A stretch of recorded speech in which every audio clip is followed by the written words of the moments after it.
Olá, alunos! Bem-vindos ao primeiro módulo da disciplina Abordagem do Processo Educativo na Perspectiva Inclusiva.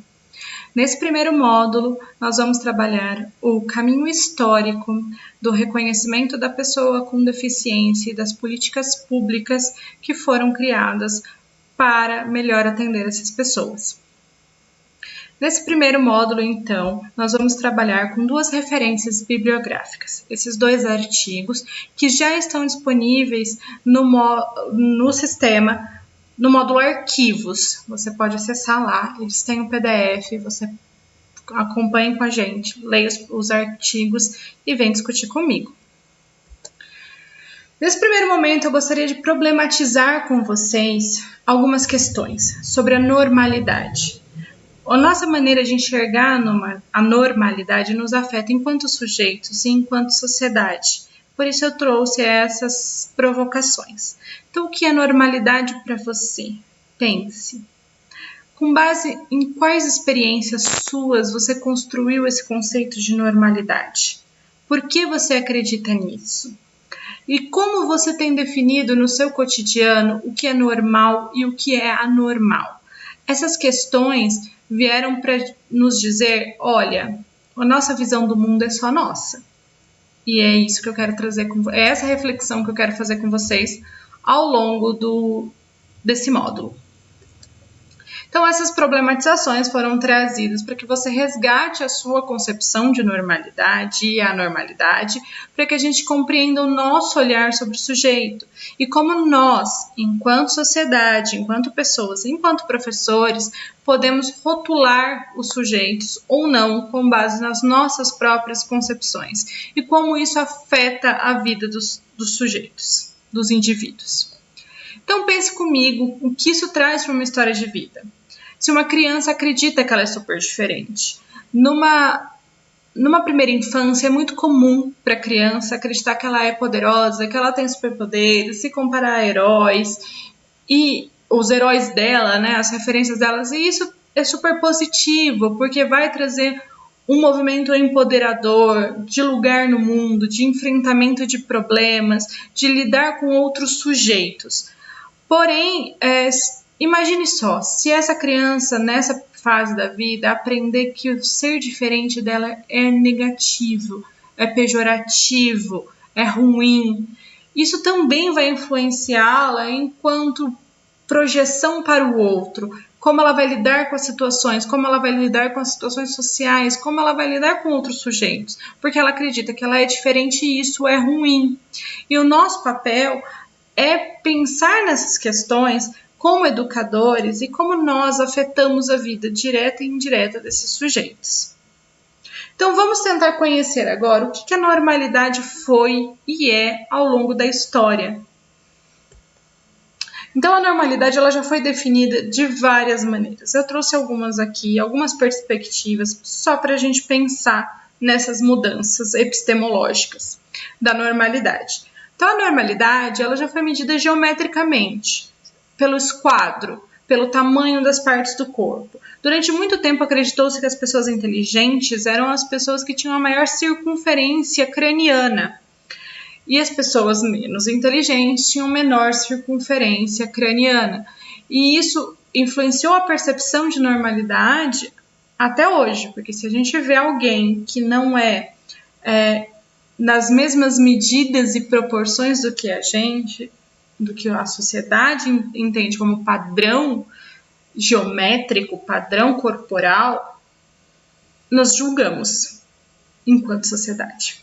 A filosofia vai dizer o contrário, vai dizer que somos fluidos, que somos mutáveis, que podemos ser qualquer coisa, de acordo com as nossas próprias experiências. A matemática bebe na fonte da geometria para dizer que existe uma curva de normalidade. Então não é tão fechado num esquadro como a geometria dizia, mas existe uma curva do que é normal. Se você está dentro da curva, mesmo que seja para mais ou para menos, você é normal. Mas se você está fora dessa curva, vocês devem ter ouvido alguns teóricos dizer sobre isso, sobre curva de aprendizagem, saltos de desenvolvimento. Isso tudo vem da matemática, que a matemática diz qual é o número que é normal e qual é o número que não é normal.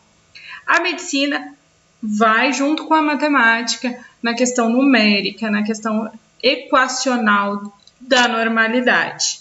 E é o que nós temos mais próximo até os dias de hoje de entender a normalidade, do que diz a medicina, do que ela lauda como normal e anormal.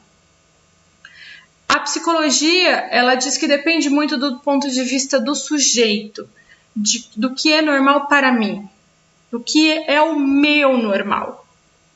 Porque o meu normal pode ser diferente do seu normal. E isso não significa que eu seja anormal. Só significa que as minhas experiências e concepções de mundo, o meu modo de estar no mundo é diferente do seu. E a antropologia nos traz a questão social, sociológica, cultural, que normalidade depende da cultura, que a cultura e as pessoas daquela cultura vão definir o que é padrão e o que não é padrão, o que é normal e não é normal. Então, no Brasil, a gente tem o hábito de dizer que nós somos diversos, de que nós aceitamos a diferença, de que nós somos ecléticos. E nesse discurso, a gente corre o risco de apagar algumas individualidades. Nesse discurso de que nós não temos preconceitos, de que nós somos diversos, de que nós somos diferentes, a gente apaga as particularidades do indivíduo. E eu quero trazer com vocês aqui um exemplo prático e uma reflexão sobre essa questão da normalidade.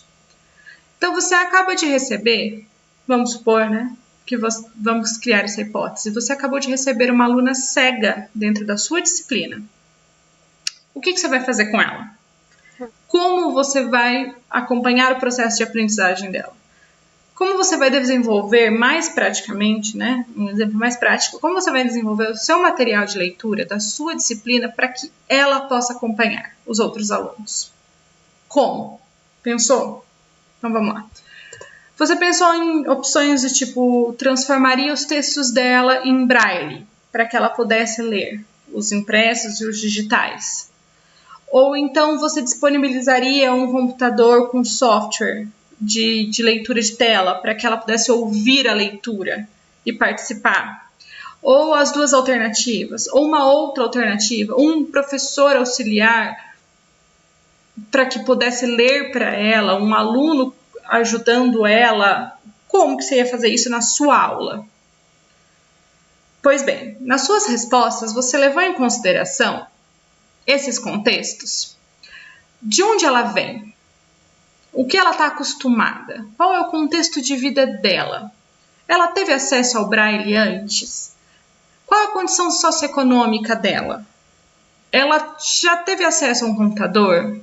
Ela sabe como manusear isso? Ela sabe o que isso significa?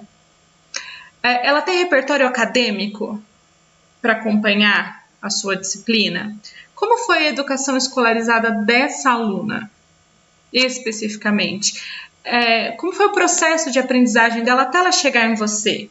Será que ela está no mesmo nível dos seus alunos? Será que ela está acima? Será que ela está abaixo? Qual é o interesse dela na sua disciplina? Por que ela está ali? Qual é a idade dela? Ela sabe ler?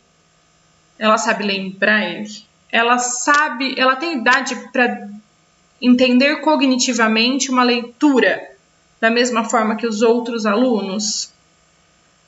Qual é o contexto educacional que você trabalha? Qual é o contexto educacional da sua instituição? Você tem recursos disponíveis? Você tem um computador? Você tem como converter as ferramentas em braille? Você tem um professor auxiliar para te ajudar? Alguém na escola tem formação para dar conta dessa demanda? Então, são contextos que às vezes a gente esquece de analisar partindo do princípio do que diz que eu tenho que fazer. Então, eu recebi uma aluna cega, eu tenho que disponibilizar materiais em braille para ela. Fim. Mas espera, calma. Vamos olhar para o indivíduo um minuto. E isso a gente perde muitas vezes no meio de um todo, no meio de uma sala de aula com 40 alunos, no meio de uma instituição que não tem esse suporte, uma formação que não foi feita nesse sentido. Então vamos lá, como essa pessoa, para a gente chegar nisso, nessa aluna cega que você recebeu e não sabe o que fazer com ela, vamos pensar em como você construiu a a visão da história sobre a pessoa com deficiência. Na antiguidade, essas pessoas foram tratadas com condições subhumanas. Era um tratamento de eliminação. Ou elas eram abandonadas à própria sorte, o que levavam normalmente essa pessoa à morte, ou elas eram tratadas como subhumanas em situações de desprezo socialmente, em situações à margem da sociedade. Em algumas culturas, eles até optavam em matar o bebê deficiente. Na antiguidade, era assim que se via a eliminação dessas pessoas. Na Idade Média, com a chegada do cristianismo, principalmente, desenvolvemos uma visão, enquanto sociedade, mais caritativa e assistencialista, de que a pessoa com deficiência também era imagem e semelhança de Deus. Então, a gente não podia mais eliminar, nem excluir. Então, o que a gente vai fazer com ela? A gente vai cuidar. Nessa visão assistencialista, de cuidado, de caridade, de coitados. Eles precisam de ajuda. E também, nessa mesma época, por causa do cristianismo, e como era muito forte a ideia ainda de punição cristã, como ainda é muito forte em muitas culturas, a ideia de que essas pessoas eram resultado de algum castigo ou punição divina. Então, elas eram tratadas com certo assistencialismo, mas ao mesmo tempo com desprezo, segregadas, porque aquela família deve ter feito alguma coisa para merecer uma pessoa com deficiência. E a gente pode perceber como a gente carrega um pouco dessas visões até hoje, né? A ideia de assistência e a ideia de castigo, de que, o que será que ela fez para merecer isso? No Renascimento, com a chegada da medicina, começou a criar ambientes hospitalares, ambientes institucionais, hospitais psiquiátricos, manicômios, lugares onde essas pessoas eram colocadas. Ainda nessa visão assistencialista de eu vou levar lá, porque lá ela vai ser cuidada. Só que não. Quando chegava lá, essas pessoas eram usadas como objeto de estudo. O que era individual do sujeito era apagado e ela era colocada em condições ainda subhumanas, por muito tempo foi subhumanas e tratada só como objeto de estudo. Com a Revolução Francesa e a Revolução Industrial, houve a necessidade de cuidar dessas pessoas para que elas entrassem no mercado de trabalho. Eles precisavam de mão de obra nas fábricas. Então, eu não podia excluir essa parcela da sociedade. Eles precisavam ser úteis para o capitalismo. O que a gente vai fazer? Foi quando criaram as primeiras escolas e classes especiais para só aqueles que tinham condições de integrarem a sociedade de alguma forma, de serem úteis como mão de obra, eram colocados nessas escolas especiais, nessas classes especiais, para ter o mínimo de instrução para que pudesse trabalhar na indústria. No século XX, as grandes guerras produziram muitas pessoas com deficiência. Muitas pessoas foram mutiladas, física e emocionalmente, em função das guerras.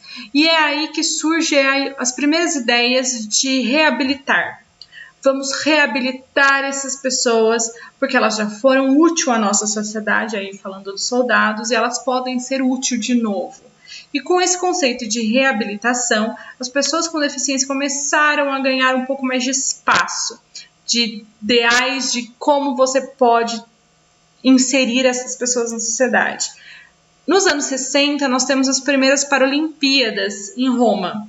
E isso dá uma visibilidade maior à pessoa com deficiência. Isso mostra à sociedade como nós podemos, sim, integrar essas pessoas. E como elas não são a deficiência, elas são sujeitos capazes de muitas coisas. Também corremos o risco aí de entrar no capacitismo, mas a gente vai deixar isso para outra aula. Lembrando que toda essa construção histórica foi feita numa visão eurocêntrica e ocidental, porque a gente está falando da nossa cultura e da nossa realidade, tá certo? Então, nesse panorama, a gente partiu da exclusão total dessas pessoas a uma espécie de normalização dessas pessoas até a sua possível integração dos anos 60 para cá. Mas agora eu quero falar para vocês do Brasil. Como foram as políticas públicas do Brasil para lidar com essas pessoas e como são até hoje. Tá? Deixa eu me tirar aqui da frente. Aí.